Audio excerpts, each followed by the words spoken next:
Hare Kṛṣṇa.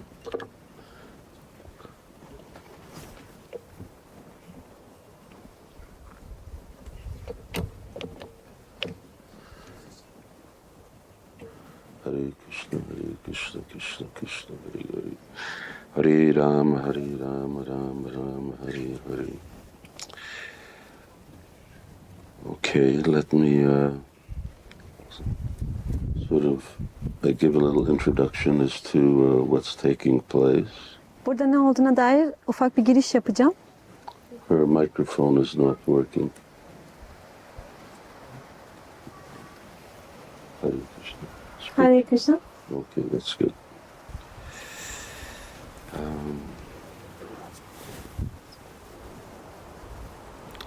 Yes.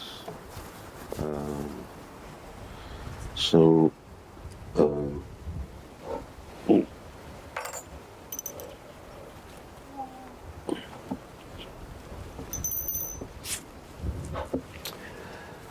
so we are having this initiation out here on this little windy day.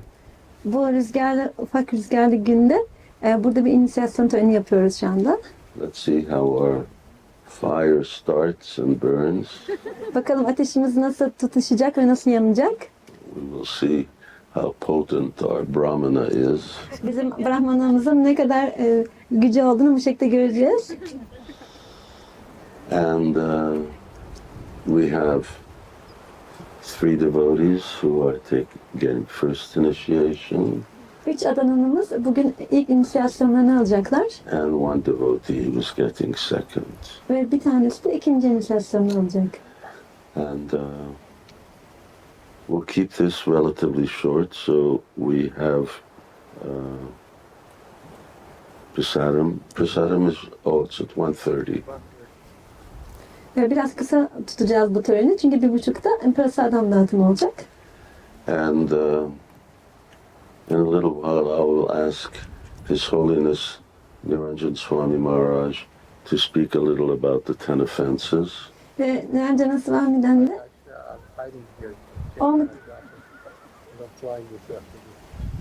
10 tane kabahat üzerine konuşmasını isteyeceğim. But he says he can't do that because he's never made any offenses chanting. He doesn't know what it is. Ama bunu yapamayacağını söylüyor çünkü hiç mantra söylerken kabahat işlememiş, ne olduklarını bilmiyor. Okay, in that case, we'll ask Gosvāmī Mahārāja Bhaktipāda Gosvāmī to speak, but then who will translate from Hungarian? From Russian. All Russian? Okay. O zaman Bhaktipat Gosvami'den rica edeceğiz. Peki kim Rusçadan çevirecek? Haridev Prabhu. But first, you're going to teach how to do Achman.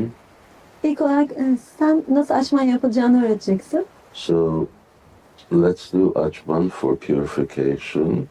Şimdi saflaşmak için açman yapalım. And while that's going on, neck beads, there are new neck beads. Kantimalalar, yeni kantimalalar oradalar mı? Where are the new neck beads? Yeni kantimalalarınız yanınızda mı acaba sevgili Adananlar? And then we should put on the new neck beads also. O zaman onları takabiliriz. If we know who's this. Okay. And quietly in the background, we should have bhajan. Ve sessizce Hare Kṛṣṇa. kirtan yapabiliriz Harinarayan arka planda. So you take off old neck beads. Herkes kantimalalarını çıkarsın. And then we'll put on new ones. Eskilerini çıkarırsanız şimdi yenilerini takacağız. You're not going to chant? Sen söylemeyecek misin? Translate for him. Ah, I need to translate for him for the Achman. okay. Onun için açman için çeviri yapacaktım. Okay, good. Our GBC will chant for us. Bizim GBC'miz bizim için söyleyecek. Nice and just quiet. So, Hoş bir şekilde ve sessizce olsun lütfen. No, whatever you want to do. Okay, we got neck beads.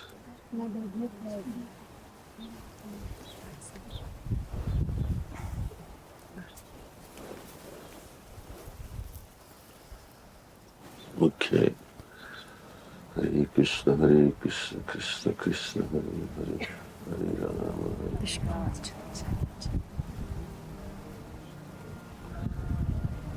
İçiyor galiba.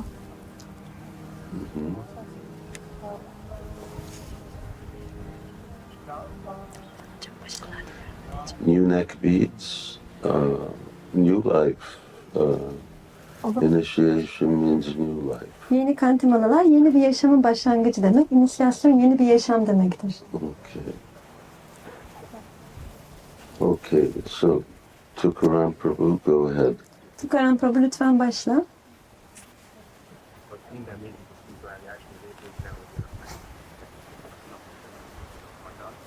First step is always to your time.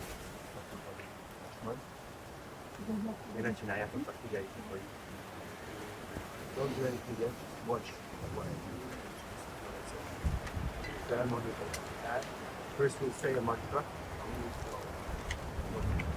Om apavitra pavitro va sarvavastham vadopiva jasmare kundarikasham sabahya vyankara shishi Shri Vishnu, Shri Vishnu, Shri Vishnu.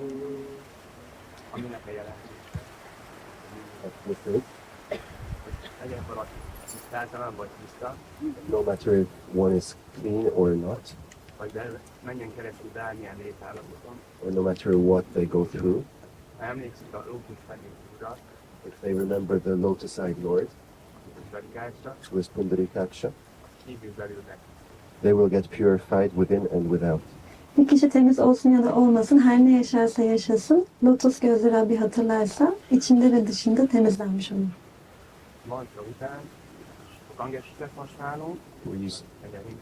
We're using Ganges water and our hands. Elimize Ganj suyu alıyoruz. We're going to use this mudra. Bu mudrayı kullanıyoruz. First we purify our... don't do it yet, you just show. Henüz yapmayın lütfen, sadece gösteriyor. 3 drops in water in the right hand. Sağ elimize 3 damla kadar su alıyoruz. And you say the mantra. Ve mantrayı söylüyoruz. And then you sip it. Ve sonra ağzımıza döküyoruz. You wash your hands. Ve sonra elimizi yıkıyoruz. 3 drops of water. 3 damla su alıyoruz. You purify your hands. Elimizi temizliyoruz.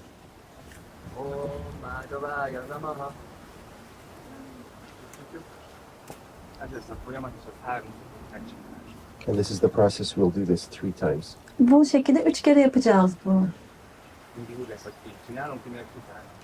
So he'll do it first and then you repeat after him. O ilk olarak yapacak, siz de arkasından tekrar edeceksiniz.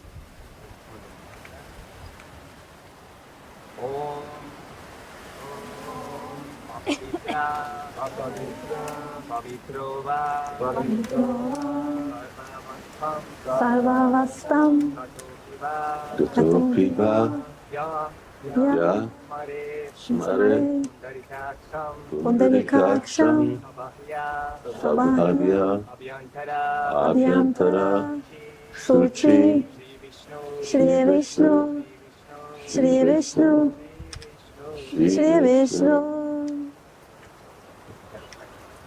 You'll try the hands. Ellerimizi temizleyelim.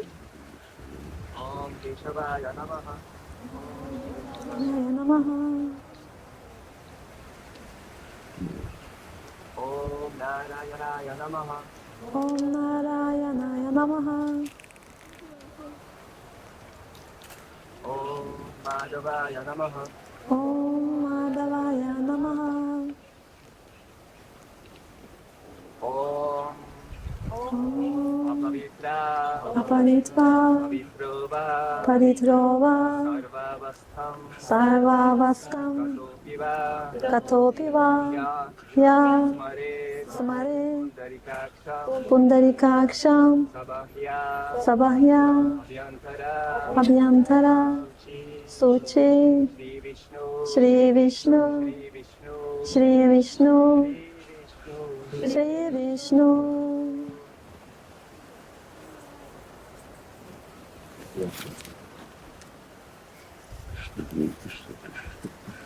Om Kṛṣṇaya Namaha. Om Kṛṣṇaya Namaha.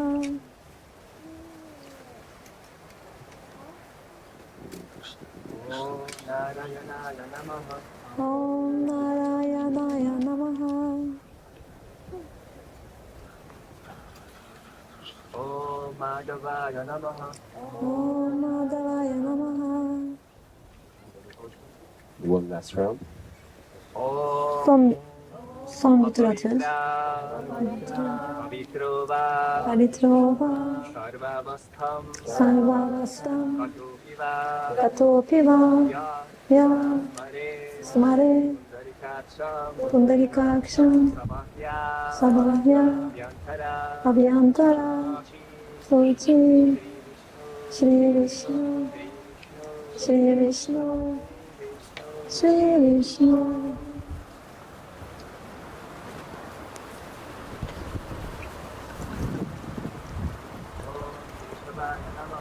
Om Kṛṣṇaya Namaha.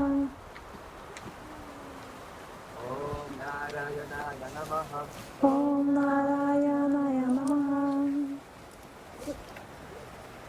Om Madhavaya Namaha. Om Madhavaya Namaha.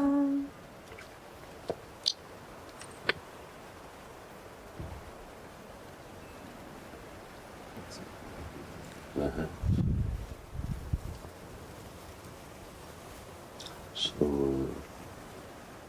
Bhaktipada Gosvāmī can speak for like 10 minutes on the offenses to the holy name, 1 minute each offense.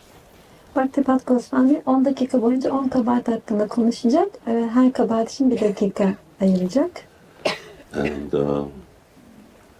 it's really a very important thing that we remain, or we become, and then remain free of offenses. Bu gerçekten çok önemli. Bizim kabahat işlemediğimiz bir noktaya gelmemiz ve orada devam etmemiz gerekiyor o şekilde. Because the offenses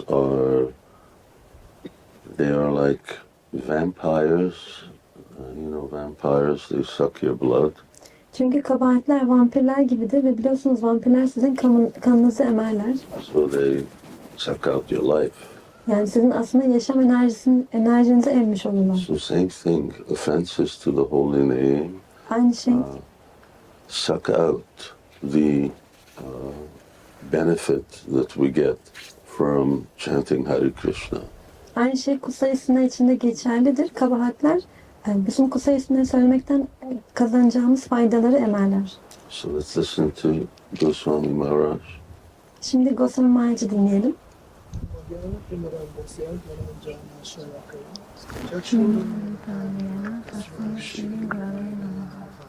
Namo Vishnu Padaya Krishna Krishna Śrīmate Bhaktivinoda Swami Namaste Sarasvati Deve Gauravani Pracharine Nirvisheshashunyavadi Pracharine Jaya Shri Krishna Chaitanya Prabhu Nityananda Shri Advaita Gadadhara Śrīvāsadi Gaura Hare Krishna Krishna Krishna Krishna Hare Hare Rama, Hare Rama, Rama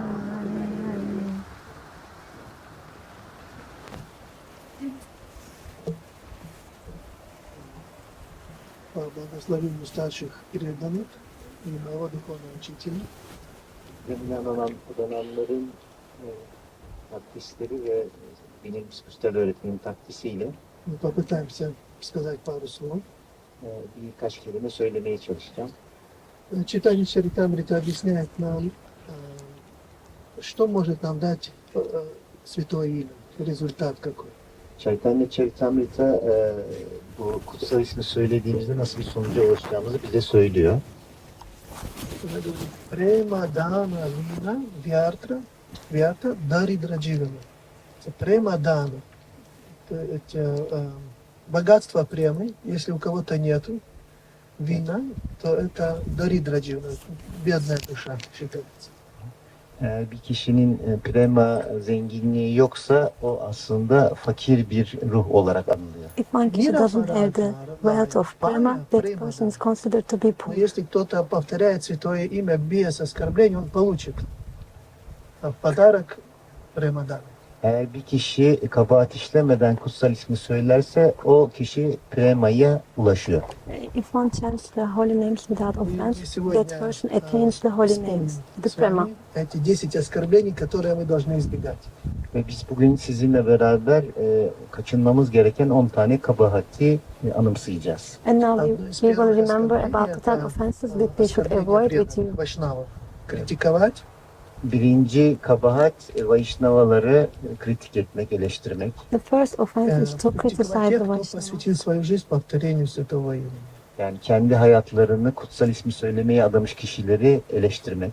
Those people who have devoted their Каждая lives душа, for которая glorifying после the holy долгого names, скитания should по not be criticized. разным вселенным материального мира, Birçok ruhcan maddi dünyanın farklı gezegenlerinde dolaştıktan sonra которая Many living entities по after милости Гуру и traveling Кришны, through many Гуру и different Кришна planetary просадипали systems, Бхактивата Бич, они получили семя Бхактиваты, ve Guru'nun ve Krishna'nın merhametiyle bu Bhakti sarmaşığının tohumunu elde ediyorlar.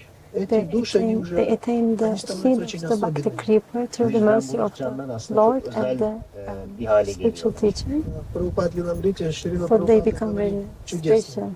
Prabhupada, Liramre ve Śrīla Prabhupada bunlar için mucizevi diyor. Шрила And Прабхупада Srila сказал, Prabhupada Харе says Кришна in- мантра, она очень чудесна. For them very miraculous. Prabhupada Hare Krishna mantrasının mucizevi bir şey olduğunu söylüyor. И Srila все Prabhupada вайшнавы, says кто that Hare повторяет Krishna Mahamantra is Махамантру, very все очень miraculous. чудесно.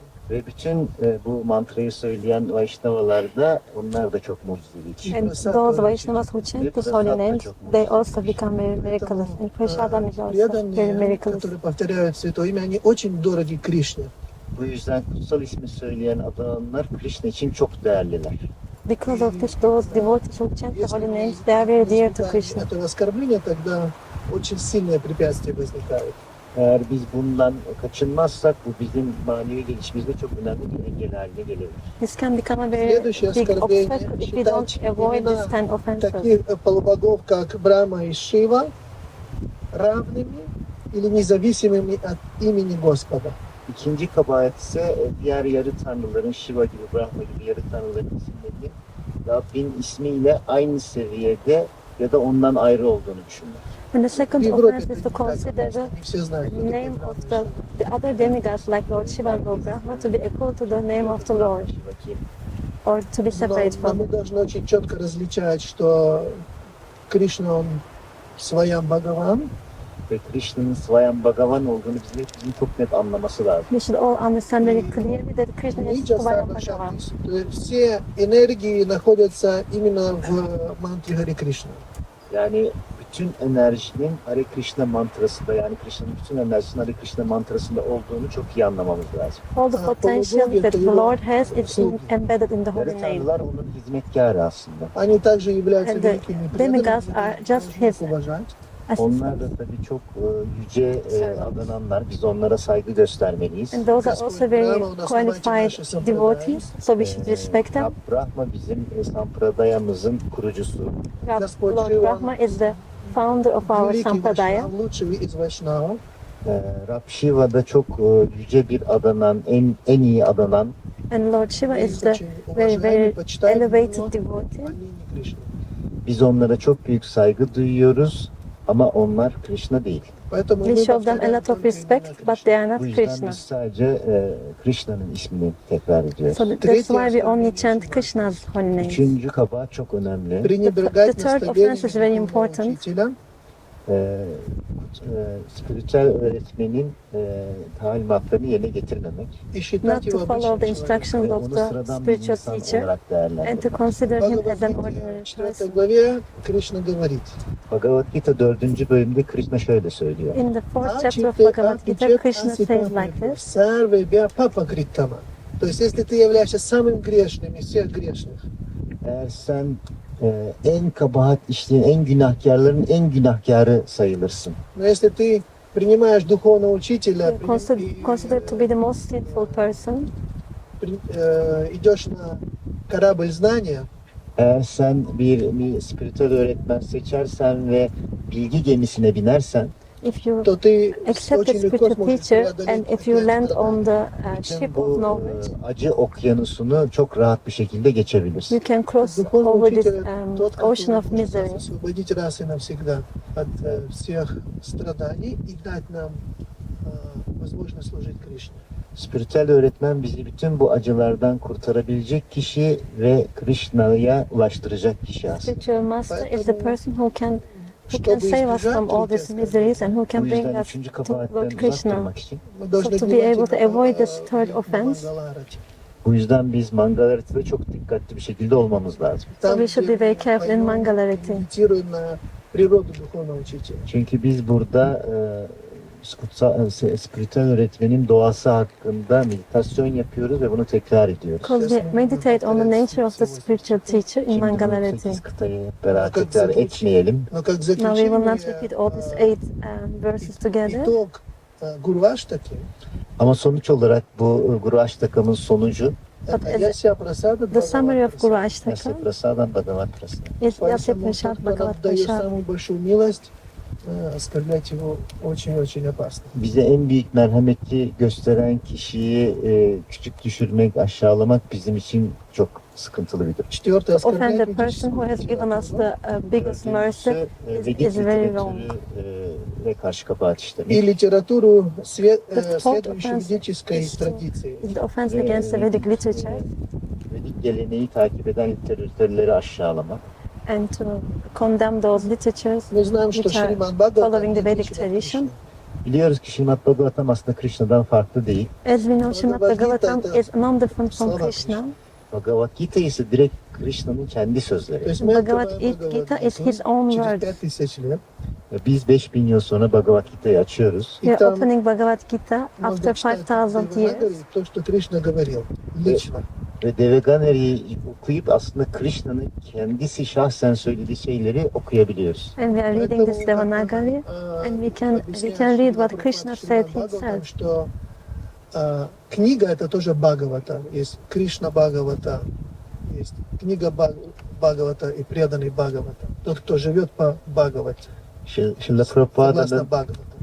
Śrīmad Bhagavatam'da bize anlattığı gibi bir insan Krishna var, bir kitap Krishna var, Bhagavata var, bir şahıs Bhagavata var. As Srila Prabhupada has explained us, Śrīmad Bhagavatam is the O person yüzden Śrīmad Krishna. Bhagavatam'a hürmetlerimizi sunmayı hak ediyor. So we should offer our humble obeisance to Śrīmad Onu Bhagavatam. altara bile koyabiliriz. And we can even put Śrīmad Bhagavatam on our altar. Devam edelim. So we can continue. Пятое. Читать славу воспевания святого имени Rabbin kutsal ismini söylemeyi плодом воображения. bir hayal ürünü olarak değerlendirmek. To consider the chanting of the holy name is as the imaginary. Bu bir nevi hipnoz sanki diye düşünmek. To think as if it is like На a самом деле это hypnotic не работает. Aslında process. bu böyle çalışmıyor diye düşünmek. To think that it doesn't work actually. Ama bir deneyelim diye düşünmek. And to think maybe I can give it a try. Ama üzüm yeşildir. But the grape is green. Окей. Шестое. Altıncısı, The sixth one, Давать собственное толкование святого имени Господа. Rabbin kutsal ismi hakkında kendi şahsi spekülasyonunu yapmak. to make some speculations on the holy names of the Lord. Adananlar kutsal ismin doğasını çok iyi bir şekilde çalışmalılar. Поскольку если человек начинает спекулировать, то он уже не сможет достичь того результата, который может дать святое имя. Çünkü sağlayabileceği faydaların hepsine sahip olamayabilir. И хороший пример нам дал Шрила Прабхупада. Śrīla Prabhupada bununla ilgili bize çok güzel bir örnek verdi. Когда он назвал Бхагавад-гиту, как она есть. Aynı şekilde Bhagavad Gita olduğu gibi yani bize söyledi. Поэтому наша аскеза заключается в том, изучать природу святого имени, как оно есть. Bu yüzden bizim feragatımız da kutsal ismi olduğu gibi kabul etmek. Седьмое. 7. Совершать греховные поступки Günahkar faaliyetlerde bulunmak. в расчете на очищающую силу святого имени Господа. Kutsal ismin temizleme gücüne dayanarak günahkar faaliyetlerde bulunmak. Можем, допустим, подумать, что сегодня что-нибудь украдем где-нибудь. Ve şöyle düşünebiliriz, Evet. şeyler çalabiliriz bir yerden. Потом утром после мангала почитаем джапу, она же от грехов освобождает. Ama sabah mangalar ettikten sonra japa okuyabiliriz. Nasıl olsa kutsal isim bizi temizliyor bütün günahlardan. Или нарушим какие-то другие законы и будем рассчитывать, что мантра, она нас освободит, и все будет хорошо. Ya da başka günahlar işleyeceğiz ama sonra düşüneceğiz, diyeceğiz ki mantıra nasıl olsa çok güçlü, o beni bütün günahlardan arındıracak. Но это неправильное умонастроение, Bu doğru bir zihin yapısı değil. оскорбительное. Bu çok kabahatçi bir düşünce Когда мы yapısı. уже хотим использовать святое имя в своих целях. Çünkü bu aslında kutsal ismi kendi amacımız için kullanmak demek oluyor. Это называется кутинати. Buna kutinati deniyor. И поэтому результат будет наоборот. Bu yüzden sonuç farklı olacak, tam tersi olacak. То есть если мы совершили какой-то поступок и хотим нейтрализовать с помощью святого имени, то реакция будет наоборот более сильная. Eğer biz bir günah işleyip sonra bunun günahın nötralleşmesini, silinmesini kutsal ismin gücüne dayandırmaya çalışırsak bunun sonucu çok daha fazla olacaktır. Восьмое оскорбление. 8. kabahat. Считать повторение Харе Кришна Махамантры Kutsal ismi söylemenin одной из форм благочестивой деятельности, hayırlı bir iş olduğunu zannediyor. рекомендованной в Ведах в разделе Карма Канда. Karma Kanda'da bahsi geçen hayırlı bir işlem olduğunu düşünmek. Тоже, когда мы считаем, что это вылечиться хотим. В одном из комментариев Шрила Прабхупада это пишет. Śrīla Prabhupada bir tane yorumunda bundan bahsediyordu. Кто-то думает, ну вот может моя печень вылечится. Belki benim işte karaciğerim bundan tedavi olur mantıra okuyarak. Шрила Прабхупада говорит, ну печень может вылечиться, может нет. Belki karaciğer iyileşir ya da iyileşmez. Но святое имя это не карма канда. Ama kutsal ismi söylemek bir karmakanda faaliyeti değil. Это общение непосредственно с Кришной. Bu direkt Krishna ile aslında iletişim kurmak, birliktelik kurmak. 9. 9. pardon. Проповедовать неверующим о славе святого имени. Majesties with milk. İnanmayanlara Biz bir kutsal daha. ismin yüceliklerinden bahsetmek. Это Ну, они когда что, человек очень... Any sugar? Sugar С is the одной стороны, honey мы еще и milk. раздаем Sure. тем, кто неверующий, правильно? Bir taraftan biz biliyorsunuz hani inanmayanlara da bu kitapları dağıtıyoruz. Пытаемся как больше книг им продать. Hatta onlara daha fazla kitap satmaya çalışıyoruz. Но это не является оскорблением. Ama bu bir kabahat değil. Потому что этот человек, он не чувствует давления с нашей стороны. Насильственное давление. Çünkü aslında burada kişi bizim tarafımızdan bir baskı hissetmiyor, yani bir zorlama hissetmiyor. Оскорбление святого имени 9, оно тогда как происходит, когда человек начинает давить на других людей очень сильно. Aslında bu 9. kabahat bir kişi inansın diye başka bir kişiye baskı uyguladığında ortaya çıkıyor. Заставлять их. Onu zorunda bırakmaya çalışmak. Результат чего? То, что они могут еще лучше отдалиться от Кришны. Böyle zorlarsanız aslında bunun sonucunda o kişi buradan daha da uzaklaşacaktır Krishna Это bilgiden. является... Если мы просто вдохновляем, и он повторяет, это хорошо. Но если он удаляется, это уже будет 9 оскорбление. Birisini heveslendiriyorsanız bu yolda ilerlemeye, bu güzel bir şey. Ama birisine fazla baskı uyguluyorsanız, bir baskıdan dolayı o kişi bu yoldan uzaklaşıyorsa bu bir kabahat. 10. 10. Не иметь полной веры в повторение святых имен. kutsal ismin tekrarına söylenmesine inanmamak И держаться со своей материальной привязанности, ve maddi bağımlılıklara devam etmek What did you даже take away получив the other столько one? наставлений на эту тему. I ve thought bu you would konuda have bir one sürü unit too. bilgi alması, talimat almasına Just rağmen close back, you bring bunları it back. yapmaya devam edecek. I thought maybe you need space. Как правильный результат святого, повторения святого имени – это сокращение материальных потребностей. Biliyorsunuz aslında kutsal ismi söylemek maddi isteklerin azalması anlamına geliyor. И, не стоять на пути святого имени. Çünkü onlar bu kutsal isme giden yolda önümüzde engel olarak bulunmamalılar.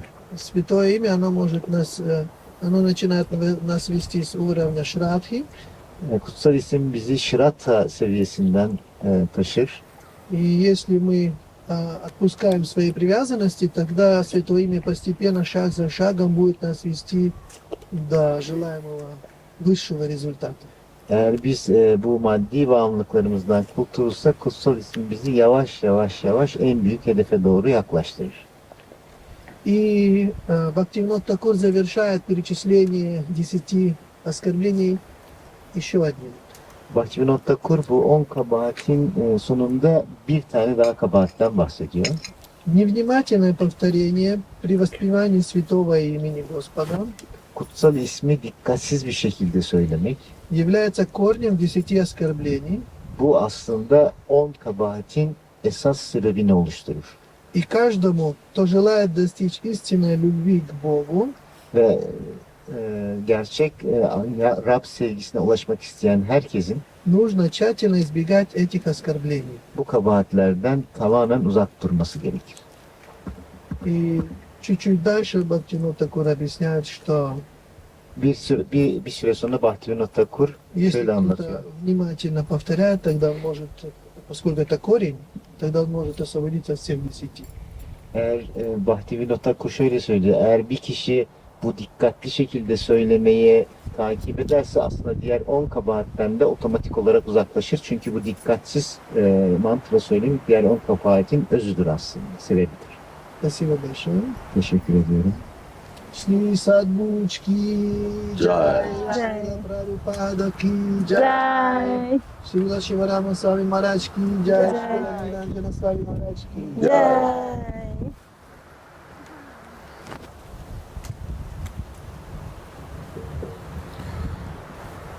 Thank you very much. Çok teşekkürler.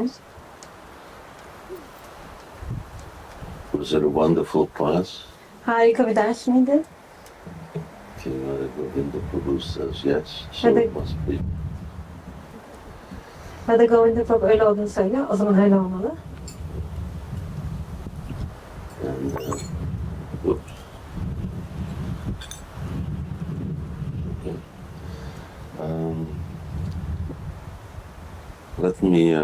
Let me say a few words, Benim de birkaç kelime söylemem izin verin. and I will keep my eye on the time. Ben zamanında kolluyor olacağım. I would just like to emphasize today the importance of devotees keeping the vows of initiation. Bugün adananların inisiyasyon sırasında vermiş oldukları yeminleri tutmalarının ne kadar önemli olduğunu vurgulamak istiyorum. Because when we don't keep those vows, then as Gosvāmī Mahārāja has described, then we automatically make offences to the holy name. Çünkü eğer biz bu yeminleri tutmazsak o zaman otomatik olarak Bhaktipāda Gosvāmī'nin de söylediği gibi kutsal isme karşı kabahatler işlemiş oluyoruz. And I was just thinking that it was around this time 50 years ago that I was initiated. Ve ben düşünüyorum bundan 50 yıl önce bu zamanlarda ben inisiyasyon almıştım. Srila Prabhupada was not there. Śrīla Prabhupada orada değildi. This was in the Montreal temple, Montreal tapınağındaydı. which was a converted bowling alley. Ve bu da bir bowling salonunun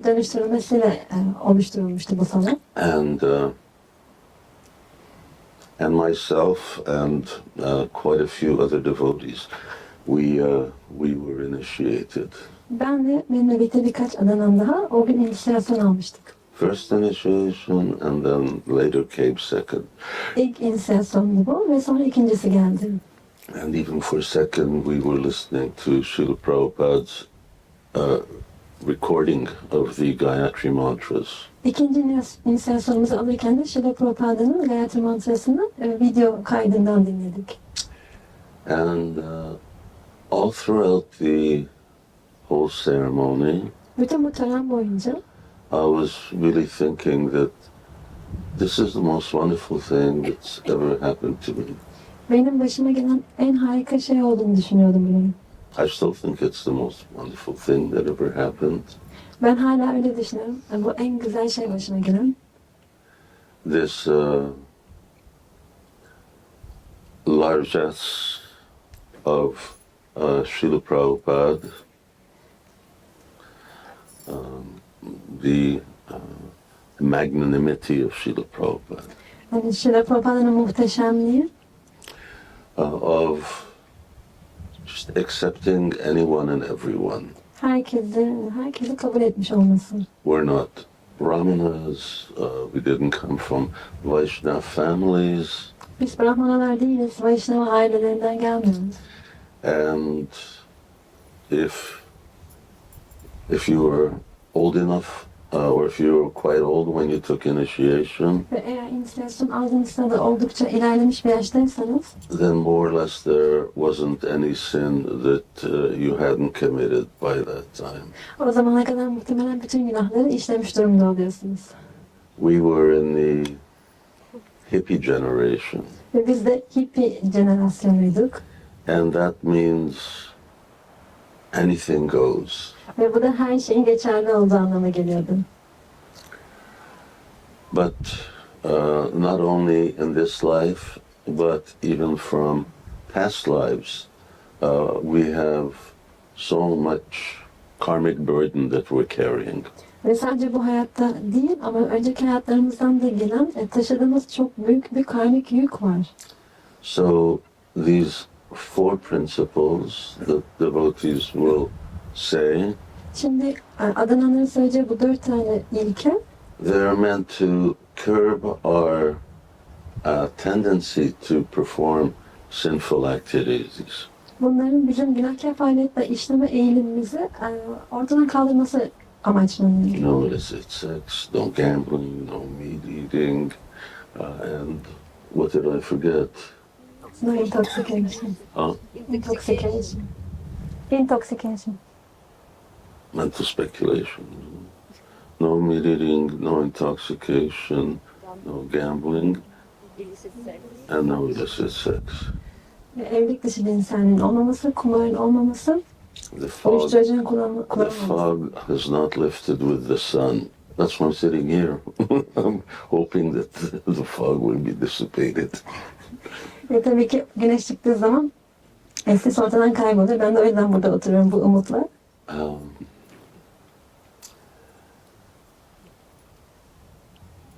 Prabhupada would sometimes react when he heard that initiated devotees were not keeping these vows of initiation. Śrīla Prabhupāda bazen inisiyasyon almış olan adananların bu verdikleri sözleri takip etmediklerini duyduğunda buna tepki gösteriyordu. And we're not chanting 16 rounds. Ve 16 tur yani yapmadığımızı öğrendiğini. So sometimes Prabhupada was like incredulous. He says, but he promised. Ve bazen Śrīla Prabhupāda buna inanamıyordu. Ama söz vermiştiniz. So one gives one's word. He gave his word. Yani bir kişi bir şeye söz verirse ona söz vermiştir. Now how can you take that back? Peki şimdi onun yani nasıl vazgeçebilirsin bunu? Unfortunately, it happens. Ne yazık ki bu oluyor. It happens enough that Srila Prabhupada said, don't be surprised by who leaves, be surprised by who stays. Ve bu o kadar çok oluyor ki Śrīla Prabhupāda yani ayrılanlara değil kalanlara şaşırın demişti. So this recognizing the importance, how important is this ceremony? Yani bu törenin ne kadar önemli olduğunu fark etmek çok önemli. But not really the ceremony itself, but what it is symbolizing. Yani törenin kendisi değil ama neyi temsil ettiğini. That I am now becoming a disciple of my spiritual master. Ben şimdi manevi öğretmenimin bir öğrencisi haline geliyorum. Prabhupada called this our dog collar. Prabhupada bunun bizim köpek tasmalarımız olduğunu söylüyor. So just like a dog is being led around with a leash. Aynı bir yani köpeğin tasmayla gezdirilmesi gibi. So it also identifies that yes, you know, dogs not only have a collar, but then they have a little medallion there. Hayır, köpeklerin sadece tasması değil, bir de orada bir madalyonları oluyor. And sometimes it says where they live. Ve bazen onun üzerinde adresleri oluyor yaşadıkları yer. And also usually has the rabies certificate. Ve bir de bir sertifikaları oluyor. So yes, that we become servant and we do whatever we are told. Evet, biz hizmetkar oluyoruz ve bize ne söylenirse onu yapmaya başlıyoruz. Now that sounds very easy. Ve bu çok kolay gibi geliyor. In practice, it seems to be more difficult. Ama bunu uygulamak daha zor olabiliyor. Because our past acts tend to take us often in different directions. Çünkü geçmişte yaptığımız faaliyetler bizi farklı yönlere doğru götürebiliyor. So we may try to interpret the order of the Guru. Biz gurumuzun talimatlarını yorumlamaya kalkışabiliriz. Or just out and out disobey it and not pay any attention. Ya da onu yani onlara uymayabiliriz ve hiç dikkatimizi vermeyebiliriz. And that's very unfortunate. Ve bu çok talihsiz bir durum. Yasya devi para bhakti tata devi tata guru. When Srila Prabhupada translated this verse, Şila Prabhupada bu kitayı çevirdiğinde he said, equal faith in Krishna and Guru. o Kṛṣṇa'ya ve manevi öğretmene eşit düzeyde inanca sahip olmak diye çevirdi. How obedient are we to Krishna? Biz Kṛṣṇa'ya karşı ne kadar itaatkarız? There's Bhagavad Gita and Krishna is telling us what to do. Bhagavad Gita var ve Kṛṣṇa bize ne yapacağımızı anlatıyor. There's Srimad Bhagavatam and it's giving us a whole map for our lives. Ve sonra Śrīmad Bhagavatam var. O da bizim bütün hayatımız için bir harita gibi. And for our future destination. Ve sonra varacağımız yani hedefler için. But if we don't follow, if we don't have that faith that my Guru, Krishna, Shastra, Sadhu, they know better than me.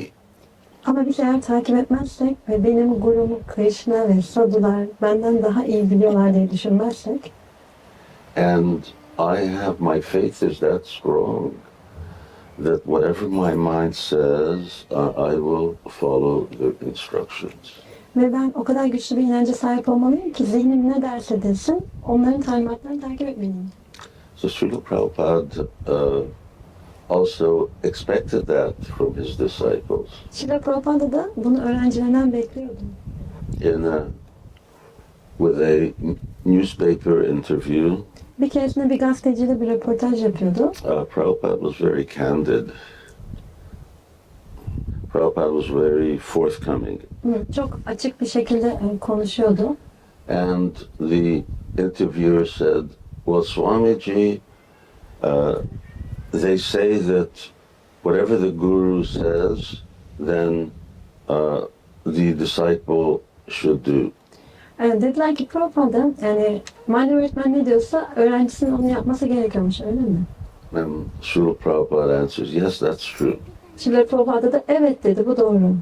And he pointed to one devotee. Ve oradaki adananlardan bir tanesine işaret etti. He said, if I tell him to kill you, he will kill you. Dedi ki eğer ona seni öldürmesini söylersem o bunu yapacak. That was Prabhupada's message to the media. Medyaya Prabhupāda'nın mesajı buydu. So this type of obedience is what really facilitates our rapid advancement. Bu tür bir itaat bizim hızlı bir şekilde ilerlememize imkan sağlayan şey. Because when we're following Sadhu Shastra Guru Vakya, Chitete Koriya Aikya. So when we're following Sadhu Shastra and Guru, Bir Sadhu, Shastra ve Guru'yu takip ettiğinizde then you can't make any mistake. o zaman hiçbir zaman hata yapamazsınız. In one sense, you become infallible Bir anlamda yenilmez hale gelirsiniz. because you're doing what the infallible personalities are directing you. Çünkü siz yani yenilmez olan kişilerin sizi yönlendirdiği şekilde davranmaya başlarsınız. So devotees ask, well, is there any like really fast track towards Krishna, towards going back to Godhead? Adananlar bunu soruyorlar yani Krishna'ya gitmenin ya da Tanrı'ya geri dönmenin hızlı bir yolu var mı diye. And the answer is yes. Just be obedient. Ve cevap da evet, sadece itaatkar olun. And once you give your word, Ve bir kere söz verdiğinizde then you have to accept it. onu kabul etmeniz You have to gerekiyor. keep your word. O sözü tutmanız gerekiyor. You know, out of the four legs of Dharma, truthfulness is the last leg, which is being whittled away in Kali Yuga. Ve Dharma'nın dört ayağından biliyorsunuz ki dürüstlük, yani sözüne bağlılık kalan tek ayak yani sallanmakta olan. So truthfulness is not only about telling an untruth, Yani dürüstlük sadece doğru olmayan şeyleri söylemekten kaçınmak değildir. it's also about not keeping your word. Aynı zamanda sözünde de durmamaktır. That's being untruthful. Yani sözünde durmamak bu ikiye aykırıdır. And when you do that, you lose Krishna's trust. Ve bunu yaptığınızda da Krishna'nın güvenini kaybedersiniz. We talk about faith in Krishna Biz Krishna'ya inanmaktan bahsediyoruz. or faith in Guru, Ya da Guru'ya inanmaktan. but your Guru and Krishna, they have to have faith in you. Ama senin Guru'nun ve Krishna'nın da sana inanması gerekiyor. And if they don't have faith in you, then they lose their faith, that's a very unfortunate situation. Ve eğer onlar sana inanmıyorlarsa ya da inançlarını kaybettilerse bu da çok talihsiz bir durumdur. Once my godbrother, Kṛṣṇa Gosvāmī Mahārāja, he had one disciple. Bir keresinde benim can kardeşim HH Kṛṣṇa Gosvāmī Mahārāja'nın bir öğrencisi vardı. Who did something very, very bad. Çok kötü bir şey yapmıştı. And then he later came to his Guru Maharaj and asked for forgiveness. Ve sonrasında Guru Maharaj'ına geldi ve özür diledi, af diledi. So Gosvāmī Mahārāja said, I can forgive you, but I can't forget. Gosvāmī Mahārāja seni affedebilirim ama bunu unutamam dedi. So you may get forgiveness, but someone doesn't forget because they're unsure how reliable one is as a servant, as a disciple. Yani siz affedilebilirsiniz ama bir kişi size güvenemeyebilir. Çünkü sizin bir öğrenci olarak ne kadar güvenilir olduğunuzdan şüphe duyacaktır. I'll just give another example. Ben bir örnek daha vereceğim. In 1977, in August, Srila Prabhupada was quite disturbed. 1977'nin Ağustos'unda Srila Prabhupada oldukça rahatsız bir durumdaydı. He had been bedbound since June, July, August, for about 3 months. O 3 aydır yatağa bağlı bir durumdaydı. Haziran, Temmuz, Ağustos. Now that wasn't Srila Prabhupada. Prabhupada didn't like to lie around in bed Yani bu Śrīla Prabhupāda'ya göre değildi. O öyle yatakta yatmaktan hoşlanmıyordu. because he had no choice. Ama o zaman hiç başka bir seçeneği yoktu. He was just so ill he couldn't move. O kadar hastaydı ki hareket edemiyordu. So, and Tamal Kṛṣṇa Maharaj was thinking of how to inspire Prabhupada. Ve Tamal Kṛṣṇa Mahārāja da Prabhupāda'ya ilham vermek istiyordu. Bunu nasıl yapabileceğini So düşünüyordu. he suggested, Srila Prabhupada, why don't we go and visit disciples in America? Dedi ki, Prabhupada neden gidip Amerika'daki öğrencileri ziyaret etmiyoruz? One more trip to enthuse the disciples. Bir kere daha bir yolculuk yapsan öğrencilerini heveslendirmek için. So this was a conversation that went on for a few weeks. Bu birkaç hafta boyunca devam eden bir konuşmaydı. And Srila Prabhupada was becoming more and more and more enthusiastic, just conceiving of this idea that he'll go to Gita Nagari Ve Śrīla Prabhupada gittikçe daha da hevesleniyordu. O Gita Nagari'ye gitme fikrini duydukça. and there he will teach devotees Varnashram. Ve orada öğrencilerine, adananlara Varnashrama'yı anlatmak istiyordu. And Tamal Kṛṣṇa Maharaj said, yes, Prabhupada, if you go there, all the devotees in North America, they will all come to see you. Ve Tamal Kṛṣṇa Gosvāmī Mahārāja da dedi ki, evet Prabhupada dedi, oraya gidersen bütün Kuzey Amerika'daki adananlar oraya gelecekler seni görmeye. Anyway, make a long story short, Srila Prabhupada decided to go. Neyse kısa kesecek olursak yani Prabhupada gitmeye karar verdi. However, Prabhupada could not arrange anything or do anything. Ama Prabhupada hiçbir şey ayarlayacak durumda değildi. Ne yapacak? He was completely in Tamal Kṛṣṇa Maharaj's hands. Tamamıyla Tamal Kṛṣṇa Mahārāja'nın ellerindeydi. Or rather, he placed himself completely in Tamal Kṛṣṇa Maharaj's hands. Ya da diğer bir deyişle o tamamıyla kendini Tamal Kṛṣṇa Mahārāja'nın ellerine bırakmıştı. So he and a group of devotees flew to London, O ve bir grup adanan Londra'ya uçtular. and there in London was Srila Prabhupada's Vyas Puja ceremony. Ve Londra'da Śrīla Prabhupāda'nın Vyasa Puja töreni vardı.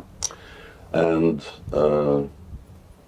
Prabhupada was very happy there. Devotees from all over Europe, they came to see him. Prabhupada çok mutluydu. Avrupa'nın her yerinden adananlar onu görmeye gelmişlerdi. And one group of devotees who came were the German Sankirtan devotees. Bir grupta Alman Sankirtan adananları vardı onu görmeye. And when they came before Prabhupada, they did dandavat. In other words, they fell flat on the ground. Ve onlar Prabhupāda'nın önüne geldiklerinde dandavat yaptılar. Diğer bir deyişle yere kapaklandılar. Usually when we do dandavats, we just kneel down and then stretch out. Biz genelde dandavat yaptığımızda önce dizlerimizi yere koyarız sonra uzanırız. But the proper dandavat is bang, you just go like a stick, dandavat, like a stick. Ama onlar tam bir dandavat gerçekleştirdiler ve aynı bir sopa gibi yere pat diye düştüler. Prabhupada listening, boom, boom, boom, boom, falling like that on the floor.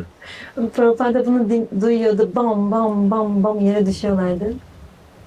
And he said, yes, these are the Germans. Öyle dedi ki evet bunlar Almanlar.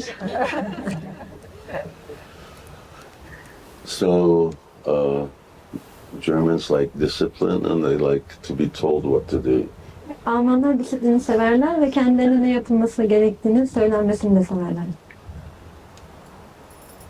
Some time back I went to German Abentur project Bir süre önce Alman Abentur projesine gittim. and I was speaking with a few devotees Birkaç adananla konuşuyordum. and they said, RGBC, he gets us together and he asks us what is it that we want to do? Bizim GB'simiz bir araya topluyor ve bize ne yapmak istediğimizi soruyor. She said, this is completely confusing to everybody. Bu dedi o hanım, yani bu herkes için tamamıyla kafa karıştırıcı. We don't want to be asked what to do. We want to be told what to do. We're Germans.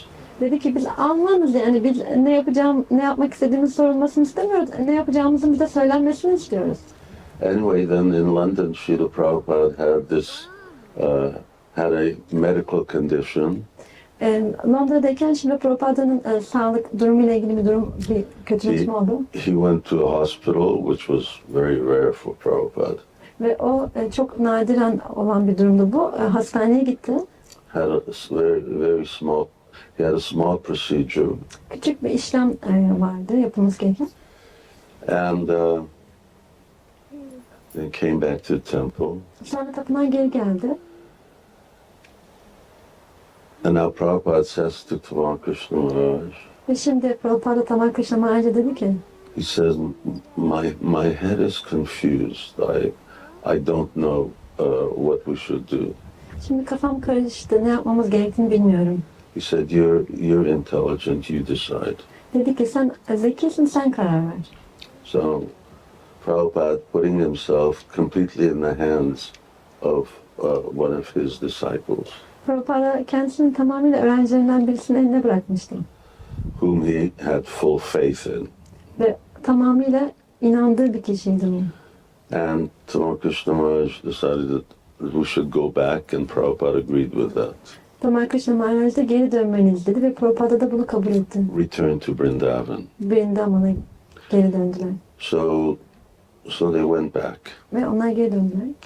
And when Srila Prabhupada again arrived and lay on his bed, Ve Şrila Prabhupada geri geldiğinde ve yatağına yattığında he called Tamal Kṛṣṇa Mahārāja. Tamal Kṛṣṇa Mahārāja çağırdı.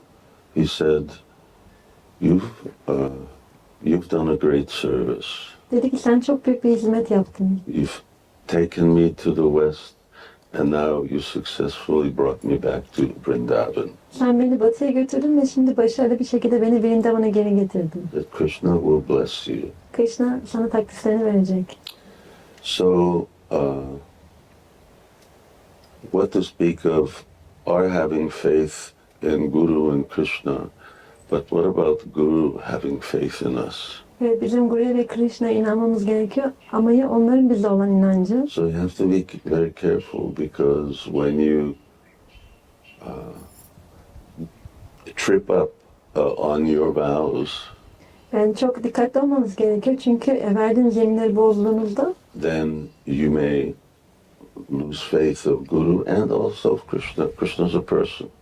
siz Guru'nuzun güvenini kaybedebilirsiniz ve Krishna'nın da, çünkü Krishna da birisi. Bir kişi. Krishna is a person. Krishna da bir kişi. That's why we're going through this lengthy, often difficult process to go back to Godhead. Çünkü bu yüzden biz bu kadar uzun ve zorlu bir süreçten geçiyoruz. Tanrı'ya geri dönebilmek için. Because somehow or another we left Krishna. Çünkü bir şekilde biz Krishna'dan ayrıldık. Bıraktık onu. Now he's not just making things easy and, oh yes, Krishna, go back to Godhead. He is really testing our determination. Ve şimdi bizim için işleri kolaylaştırmıyor ve gerçekten kararlı olduğumuzu görmek istiyor, bizi test ediyor. And don't think that this process of being an initiated devotee is a joyride. Ve siz yani inisiyasyon almış bir alanın olmanın böyle bir kolay bir yolculuk olacağını düşünmeyin. You get tested. Siz test edileceksiniz. So you should be ready. Ve bunun için hazır olmanız gerekiyor. But it's still the best thing that happens to your life. Ama bu yine de hayatınızda başınıza gelen en güzel şey. So please take very seriously these vows. Lütfen bu vereceğiniz sözleri çok ciddiye alın. And have Krishna's faith and the faith of your spiritual master. Ve Krishna'nın güvenini, inancını ve manevi öğretmeninizin de inancını kazanın. And of other Vaishnavas for that matter. Ve tabii ki diğer Vaishnavaların da. Especially the leaders and those devotees who are representing the spiritual master, who are leading you. Özellikle de liderleriniz manevi öğretmeni temsil eden kişiler. Hare Krishna. Jai Srila Prabhupada ki jai. Jai. Did I offer prayers to Prabhupada in the beginning? Başlangıçta Şila Prabhupāda'ya hürmetlerini sundum mu? Yes or no? No? No. Namo Vishnupadaya Krishna Prasthaya Bhutale Srimati Bhaktivedanta Swami Namine Namaste Saraswati Deve Gauravani Pracharini Nirvishesha Sunyavadi Paschachati Tarini Shri Krishna Chaitanya Prabhu Nityananda Shri Advaita Gadadhar Shivāsari Gaura Bhaktivinoda Hare Krishna Krishna Krishna Hare Hare Hare Rama Rama Rama Hare Hare Hare Krishna. Okay, dear devotees, then let's take these vows of initiation. Evet sevgili adınanlar, şimdi bu inisiyasyon sözlerimizi verelim. And, well, you're all very well situated over there. Hepiniz çok iyi bir şekilde yerleşmiş durumdasınız orada. So when I call your names, İsimlerinizi söylediğimde, then you go from here over there and bow down to those mahants sitting in the shade. siz ilk olarak gidin ve orada oturan mahanlara, gölgede oturan mahanlara hürmetlerinizi sunun. Then you come over here and bow down before Srila Prabhupada and Satbuj Gauranga. Ve sonra gelip Şila Prabhupāda'nın önünde ve Satbuj Gauranga'nın önünde hürmetlerinizi sunun. And then you bow down before your spiritual master. Ve sonra da manevi öğretmeninizin önünde eğilin. So that's 3 times. Yani 3 kere bunu yapacaksınız. How many times have we bowed down in our life? Hayatımızda kaç kere eğildik? It's a lot. Çok oldu. And that goes to our credit, this bowing down. Ve bu şekilde eğilmek bize her zaman bir şey kazandırıyor. Okay. And then you say the vows and then receive your name, your spiritual name. Are you translating? Siz yeminlerinizi söyleyin ve sonra spiritüel isimlerinizi alacaksınız. Okay. So, I'm going to call on. Şimdi çağıracağım. I'm going to call on. Şimdi kim çağırıyorum, kim This çağırıyorum? is Murat. Murat. Murat. Baktım. So please go over there. Lütfen önce ilk olarak oraya git. Don't get in his way. He's just. Önünü lütfen kesmeyin.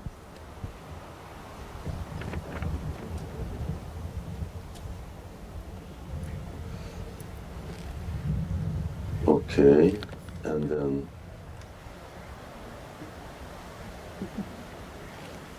Okay, that's even better. Bu daha da iyi. Dandavat. Dandavat. Soft Dandavat. Yumuşak dandavat. And Bhakta Murat, he became a devotee by the association of especially his good wife. Ve Baktım Murat'ta özellikle iyi eşinin birlikteliği sayesinde adanan oldu. But he was such a good devotee and he was such a nice person. Ama çok hoş bir insandı ve çok hoş bir adam. Now we need a microphone. Şimdi bir mikrofona ihtiyacımız var. So come a little closer Birazcık daha yaklaşabilirsin. and please tell me the 4 regulative principles. Lütfen şimdi bana 4 tane düzenleyici ilkeyi söyle. Hare Kṛṣṇa Guru Maharaj. Loudly, turn it up. Lütfen alçak gönüllü hürmetlerimi kabul edin. Please accept my humble obeisances. Tüm yücelikler Şila Prabhupāda'ya. All glories to Śrīla Don't be Prabhupada. like that. 4 ilkeye uymayı kabul ediyorum. I accept following the 4 regulative principles. Et, balık, Yumurta yemeyeceğime, I will not take meat, eggs and fishes. alkol, sigara gibi kötü alışkanlıklarda bulunmayacağıma, I will have no bad habits like drinking, alcohol or smoking. evlilik dışı cinsel ilişkide bulunmayacağım, I will not have any illicit sex out of marriage. kumar oynamayacağım. I will not gamble. Ayrıca And besides this, her gün 16 tur Hare Kṛṣṇa Mahamantra söyleyeceğim. I will chant the Hare Krishna Maha Mantra every day for like 16 rounds. Ve her gün Srila Prabhupāda'nın kitaplarını okuyacağım. And I will read Srila Prabhupada's books every day. Yes. Everybody, please read Srila Prabhupada's books every day. Herkes lütfen her gün Srila Prabhupada'nın kitaplarını okuyun. Other books are secondary, they're not so important. Diğer kitaplar ikincil, o kadar önemli değiller. But Srila Prabhupada's books are very important. Ama Srila Prabhupada'nın kitapları çok önemli. Yes. So, your name is the name of Lord Kṛṣṇa, Senin ismin Lord Kṛṣṇa'nın bir ismi. who steals everybody's mind. Herkesin zihnini çalan anlamına geliyor. Kṛṣṇanin zini gutslendiren hazmet kari. Is that okay? Kind of. Okay. Your name is Manohara Dāsa. Senin ismin Manohara Dāsa. Right hand. Right hand. Sağ elinizde. Hare Kṛṣṇa. Oh, no one is taking pictures. Kimse resim çekmiyor mu? Let's do this over again. Tekrar yapalım. Your name is Manohara Dāsa. Senin ismin Manohara Dāsa. Hadi yapalım. Hare Kṛṣṇa. Okay, next is Sıradaki.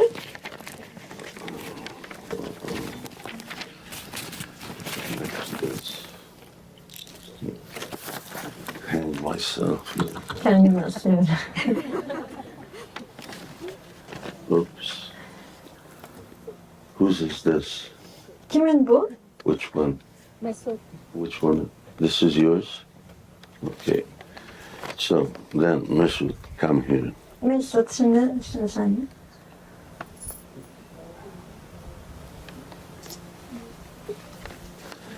And we're going to take another vow. I just forgot the international vow that all devotees need to make.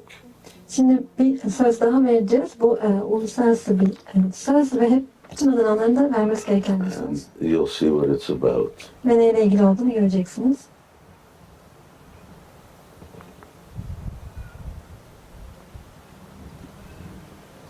Hare Kṛṣṇa, Hare Kṛṣṇa, Kṛṣṇa. Hare Rāma, Hare Rāma, Rāma Rāma, Hare Hare.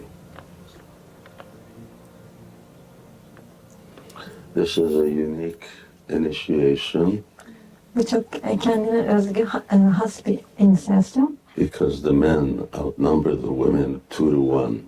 Çünkü erkeklerin sayısı kadınların sayısının 2 katı bu törende.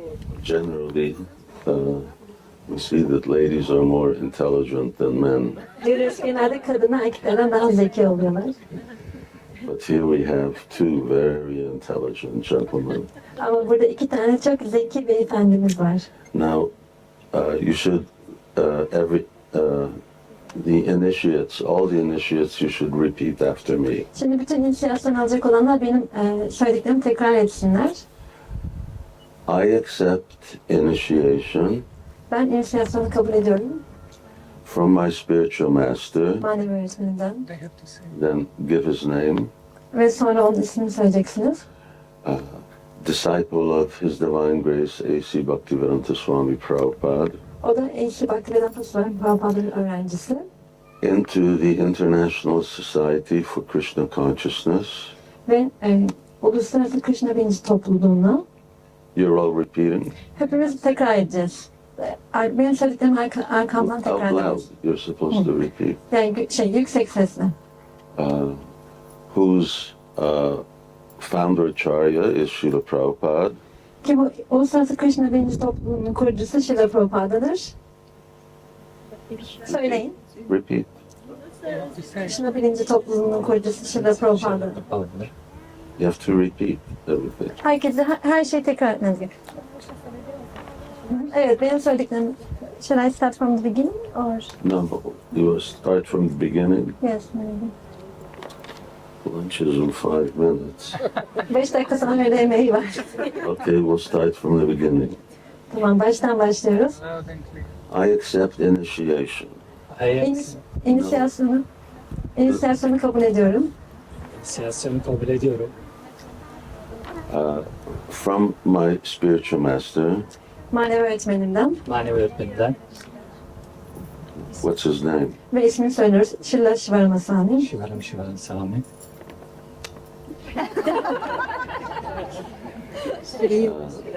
Disciple of His Divine Grace A.C. Bhaktivedanta Swami Prabhupada. Ve o HH Bhaktipāda Śrīla Prabhupāda'nın öğrencisidir. Söylesin. Pardon bir daha. O da HH Bhaktipāda Bhaktipāda Śrīla Prabhupāda'nın Prabhupāda'nın öğrencisidir. öğrencisidir. Into the International Society for Krishna Consciousness. Ve Uluslararası Krishna Bilinci Topluluğu'na Ve Uluslararası Krishna Bilinci Topluluğu'na Krishna Bilinci Topluluğu'na. Are you saying it? Yeah. Are you saying it? Sen söylüyor musun? Are you repeating? Tekrar ediyor musun? Why not? Neden? We're doing it the second time. Why don't you repeat? Sen de tekrar edin. I said to repeat, so why don't you repeat? Tekrar edin dedim. Neden tekrar etmiyorsun? So you should all repeat. We're not going to start again. Evet, hepinizi tekrar etmeniz gerekiyor. Baştan başlamayacağım. Which is a branch of the Brahma Gaudiya Madhava Sampradaya. O da Brahma, Madhava, Gaudiya Sampradaya'nın bir koludur. Sampradaya'nın bir koludur. Whose founder acharya is Srila Prabhupada. Ve bu topluluğun kurucusu da Śrīla Prabhupāda'dır. Śrīla Prabhupāda'dır. And whose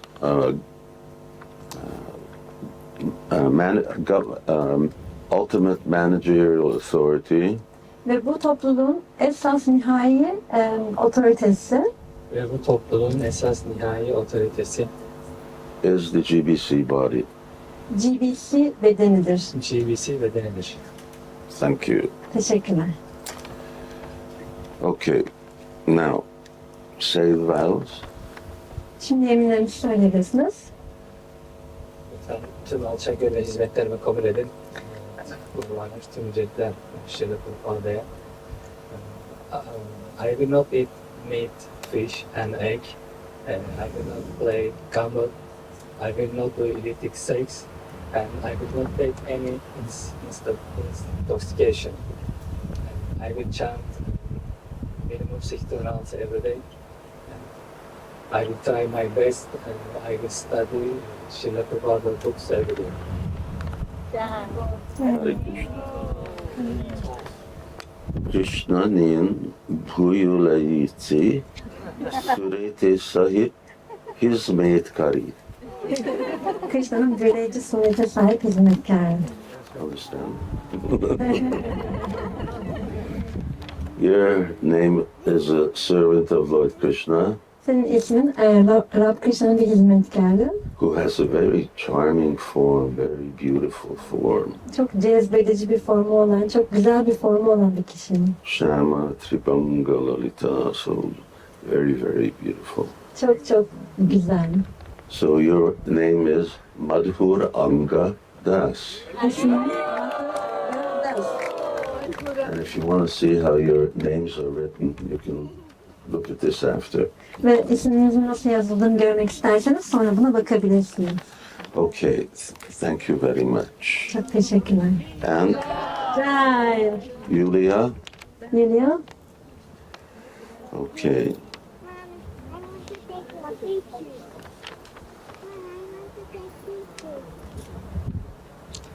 Oh, those are the names? Very good. I want to go to picture.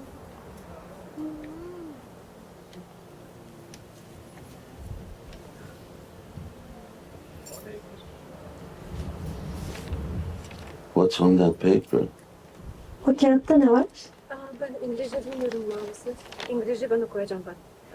I don't speak English in Gurmai, so I will read In English. in English. İngilizce. Söyleyebilir miyim? Can I say it in English? But then how do I know whether you know it or not? Ama İngilizce konuşursan şimdi bilip bilmediğin nereden anlayacaksın İngilizce? Bana şey arkadaşlar Do you know the four principles? 4 düzenleyici ilkenin ne olduğunu biliyor musun? biliyorum. I know. Okay, we believe you. Biz sana inanıyoruz. Okay, go ahead. I take my vow to keep for regulative principles of ISKCON, which are no eggs, fish meat, no gambling, no intoxication, no illicit sex. I promise to chant minimum 16 Mahamantra rounds a day. Sık sık Srila Prabhupada kitapları okumaya çalışacağım ben. And I will also try to read Srila Prabhupada's books very regularly. Very good. It sounded like my Turkish. Benim Türkçem gibiydi dedi. Hare Krishna. So, okay, I won't read the Turkish version. So your name is a name for Srimati Radharani. Türkçesini okumayacağım. Senin ismin Śrīmati Radharāni'nin bir ismi. Well, Onu da bekleyin. rather, your name is, I'll just read what's here, is a servant of the love for Rādhā and Kṛṣṇa. Bu isim Radha ve Krishna duyulan aşkın hizmetkarı anlamına geliyor. So, come closer. And right hand. Sağ elinde canım. Sağ el. Your name is Yugala-prīti Devī Dāsī. Yugala-prīti Devī Dāsī. Hare Krishna. I would like to thank you a lot. I want to thank you a lot. Hare Krishna. Thank you. Jai Śrīla Prabhupada Ki Jai. Perhaps I should just mention something which is obvious, Çok açık olan bir şeyi belki belirtmem gerekiyor. but not really obvious to everybody. Ama bu belki herkes için açık değil. When we say no illicit sex, Biz evlilik dışı cinsellik konusunda konuştuğumuzda then that means no sex life for any other purpose than having children. ve bu aslında çocuk yapma dışında herhangi bir şekilde cinsel ilişkide bulunmamak anlamına geliyor. There is no other version of that. Bunun başka bir versiyonu yok. Charan, Hare Krishna. Charan, hoş geldin. Look, Charan is here. Charan burada. Very good. Çok iyi. Hare Krishna. Hey, come here. Buraya gel. We're missing you. Seni özlüyorduk. Hare Krishna. There's good devotee who's leading kirtans and here. Come. Sit O down. çok iyi bir adam. Sit down. Kirtanlar yapıyordu. Okay, now we're ready for the fire yajna. Şimdi ateş yagası için hazırız. Vaishnavanamagne yagacha Agne Tham Vaishnavanamasi Shri Vishnu Steja Evaya Harihi Om Agnimile Purohitam Yajñasya Devam Ritrijam Otaram Ratnadatamam Hariyo Ishetva Vaya Vasro Devo Vasavita Prarpayatu Sheshtatamaya Karmane Hariyo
Healing.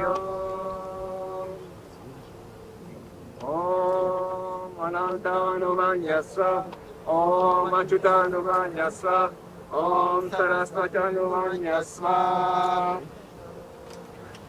Om Tapo Nirota Prasovayavya Patim Bhagaya, Pata Sarvabhutasta, Ketabu, Ketam Napunatu, Bhagishobacham Nasvadatu.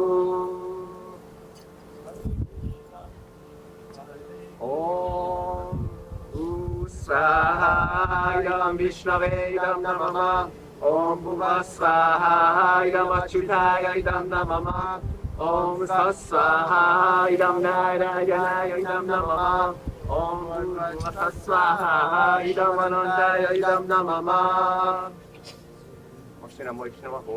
Now we're going to do Vaishnava Homa. Igét ajánlunk a tűzbe, majd gabonát dobtok. Ez a kéztartás. We're going to offer ghee to the fire. We're going to offer the grains by holding your hands like this. Minden szvahánál dobtok egy. At every Bu swaha, şekilde throw it in the fire. Ebben a Vaishnava Homában imádjuk Guruparán, práktizát és kiterjedéseit. We're worshipping with this Society. Lord Kṛṣṇa and his expansions.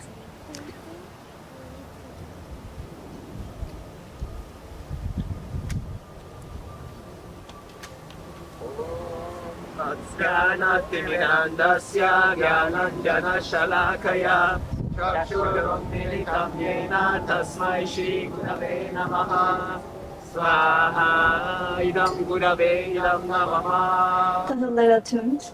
Om Gurave Svaha Idam Gurave Idam Namaha Om Sarvebhyo Mahanta Gurubhya Svaha Idam Sarvebhyo Mahanta Gurubhya Idam Namaha Om Checha Gurave Svaha Idam Checha Gurave Idam Namaha Om Shri Chaitanya Manobhishtam Stapitam Yena Bhutale Swayam Rupa Kadammayam Dadati Swapadantikam Svaha Idam Dasa Idam Mukhtaryaya Idam Namaha Om Vandeham Shri Guru Shri Yutapada Kamalam Shri Gurum Vaishnavamscha Shri Rupam Sagrajatam Sagana Raghunatam Vitantam Sajivam Sadvaitam Savadutam Parijana Sahitam Krishna Chaitanya Devam Shri Rādhā Krishna Padan Sagana Lalita Shri Vishakam Vitamscha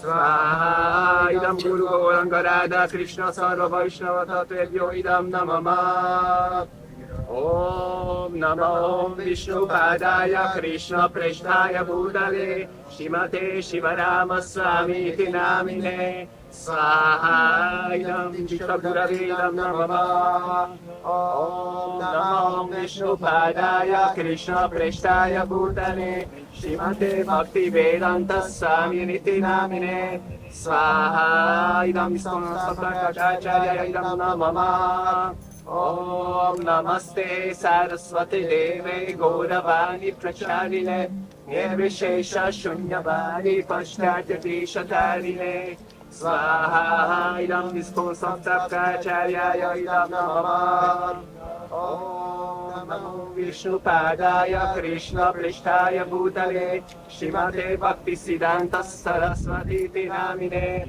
Svaha Idam Paramagurave Idam Namama Om Śivarāma Devi Dāitaya Kripādaye Krishna Sambandha Vijnana Daine Prabhaye Namaha Svaha Idam Paramagurave Idam Namama Om Madhurāṅga Shirupānuga Bhaktida Shri Gaura Shakti Vigrahaya Namastude Svaha Idam Paramagurave Idam Namama Om Namaste Gauravani Shivurtaye Dinatarine Rupanuga Viruddhapasthanta Dvantaharine Svaha Idam Paramagurave Idam Namama Om Namo Dura Kishoraya Sachat Vairagya Guntaye Vipramara Sambodhe Padam Gurayate Namaha Svaha Idam Paragurave Idam Namama Om Namo Bhakti Vinodaya Satchitananda Namane Gaura Shakti Swarupaya Rupanuga Parayate Svaha Idam Mahagurave Idam Namama Om Gauravi Rava Bhumeshvam Nirvishta Sajjana Priya Vaishnava Sarvagoma Shri Jagannathaya Te Namaha Sādam Parameshti Gurave Idam Namaha Om Vancha Kalpatarubhyasya Kripa Sindhuyaiva Cha Patitanam Pavanebhyo Vaishnavebhyo Namo Namaha Sādam Sarva Vaishnavebhyo Idam Namaha Om Namo Mahavadanyaya Krishna Prema Pradayate Krishnaya Krishna Chaitanya Namane Gaura-Kṛṣṇa Namaha Svaha Idam Gauraya Idam Namaha Om Pancharatmatmakam Krishnam Bhaktalupakam Bhaktavataram Bhaktakyam Namami Bhaktan Shaktikam Svaha Idam Panchatatvaya Idam Namaha Om He Krishna Karuna Sindhu Dina Bantu Jagatpate Gopesha Gopika Kanta Radha Kanta Namaste Svaha Idam Krishnaya Idam Namaha Om Jayatam Surata Pango Mamandama Tergati Matsarvasya Parambojo Radha Madhurāṅga Svaha Idam Sambandha Deva Namonaya Idam Namaha Om Divya Trindaranya Kapaduna Śrīmad Ratnākara Simhasanasto Śrīmad Radha Shiva Govinda Deva Sharivi Sevamano Smaramani Svaha Deva Govindaya Namaha Om Śrīmad Rasarasaram Divam Shiva Darshan Venus Vaner Gopir Gopinata Sri Suna Svaha Om Taptakanchana Gange Radhe Vrindavaneshwari Vishwanusute Devi Pranami Hare Priya Svaha Idam Radhikaya Idam Namaha Om Shri Krishna Chaitanya Prabhu Nityananda Shri Advaita Gadadhara Shivasari Gaura Bhakta Vrinda Svaha Idam Panchatatvaya Idam Namaha Om Hare Krishna Krishna Krishna Hare Hare Hare Rama Rama Rama Hare Hare Idam Radha Krishna Idam Namaha Om Hare Krishna Krishna Krishna Hare Hare Hare Rama Rama Rama Hare Hare Idam Radha Krishna Idam Namaha Om Hare Krishna, Hare Krishna, Krishna Krishna, Hare Hare, Hare Rama, Rama Rama, Hare Hare. Swaha idam Rādhā Kṛṣṇāvyam idam namah. Mindenki álljon fel most. Please stand up. Everyone stand up. Na úti a végső felajánlás. We're going to do the final offering. Vegyétek a Lütfen ayağa kalkın. Sunumu yapacağız. Get the banana in your hand. Ellerinizi birleştirin. Hold your hand in a praying position. Dua edermiş gibi lütfen ellerinizi birleştirin.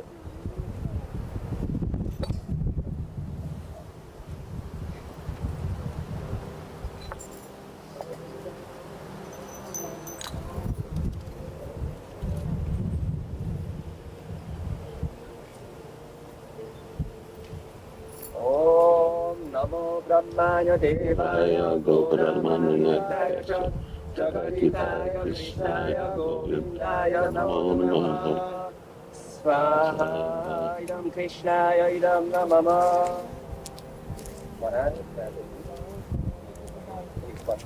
Put the banana in. Put the banana. Muzları içine atabilirsiniz ateşin. Om Purnamada Purnamidam Purnamudachyate Purnasya Purnamadaya Purnamevavasishyate. Om Shanti Shanti Shanti. Om Tad Vishnu Paramam Padam Sada Pashyanti Sudaya Diviva Chaksurata Tadvipas Panyabhojam Nivantasmim Parvam Padam. Om Bhusaya Om Bhurvasva Kaya Nashchitra Bhuvaruti Sada Vrita Saka Kaya Shashishtaya Vrita Om Bhurvasva Kasva Satyo Madana Mamishto Matsadandasa Indache Aruje Vasu Om Bhurvasva Adeshura Sakhi Nama Vita Charitritam Shatam Bhavasyutaye. Om Shanti Shanti Shanti. Om Dhyau Shanti Antariksham Shanti Prithvi Shanti Mahapa Shanti Vayu Shanti Teja Shanti Oshataya Shanti Loka Shanti Brahmana Shanti Vaishnava Shanti Shanti Rastu Diriti Rastu. Om Shanti Shanti Shanti. Om Angahinam Kriyahinam Vidhihinam Chayad Bhavet Astu Tat Sarvam Achibram Krishna Kṛṣṇa Prasadataha. Om Yat Chingmad Vaidhunyam Jnanam Tadam Samadaya Shri Krishna Smaranam Karomi. Om Hare Krishna Krishna Krishna Hare Hare Hare Rama Rama Rama Hare Hare. Jayom Hare Krishna. Around the fire 7 times. Turn on the speaker. Guru Maharaj'ın mikrofonunu açabilir misiniz? Hare Krishna. Jayom Vishnupad Paramahamsa Parvakachai. Everybody bow down. Jayom Herkes lütfen Vishnupad hürmetlerinizi. Paramahamsa Parvakachaya Ashtottara Satashishi Madhave Charanaravinda Bhaktivinoda Gosvāmī Mahārāja Śrīla Prabhupāda Ki Jai. Om Vishnupad Shri Srimad Bhaktisiddhanta Saraswati Gosvāmī Mahārāja Prabhupada Ki Jai. Om Vishnupad Shri Srila Gaura Das Babaji Maharaj Ki Jai. Om Vishnupad Satchitananda Bhaktivinoda Thakur Ki Jai. Vishnupad Vaishnav Sarvabhauma Jagannath Das Babaji Maharaj Ki Jai. Ananta Koti Vaishnava Vrinda Ki Jai. Shri Rup Sanatan Bhatta Raghunath Shri Jiva Gopal Bhatta Raghunath Sad Goswami Prabhu Ki Jai. Everyone say Jai really loud. Praise Gaho Shri Chaitanya Prabhu Nityananda Shri Herkes Advaita lütfen Gadadhara yüksek sesle Jai desin. Sri Gaura Bhakta Vrinda Ki. Jai. Yeah. Shri Vrindavan Dham Ki Jai. Mayapur Navadvip Dham Ki Jai. Mayi Jumai Ki Jai. Tulsi Devi Bhakti Devi Ki Jai. Shri Harinam Sankirtan Ki Jai. Transcendental Book Distribution Ki Jai. Jai. Turkish Yatra ki Jai. Jai. Jai Nitai Gaura Premanandi. Hari Hari All Bol. glories to the devotees. Hare Krishna. All glories to the Sama devotees. Hare Krishna. All glories to the Sama devotees. Hare Krishna. All glories to Sri Guru and Sri Gauranga. Hare Krishna. Krishna, praise time, Krishna. Jai. Okay, quickly you go around 7 times the fire and then we go take prasadam. Hızlı bir şekilde yayganın etrafına 7 kere dönüyorsunuz. Sonra da yemek yemeye gidiyoruz. Prasadam onurlandırmaya. Wow.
Hare Krishna, Krishna Krishna, Hare Hare, Hare Ram, Ram Ram, Hare Hare.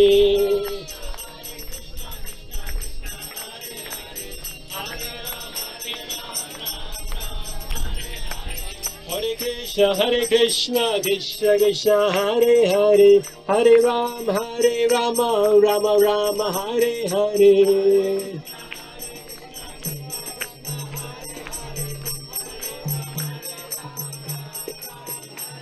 Hare Krishna, Krishna Krishna, Hare Hare, Hare Ram, Rama Rama, Hare Hare. Hare Hare Bol. Hare Krishna, Krishna Krishna, Hare Hare, Hare Ram, Rama Rama, Hare Hare.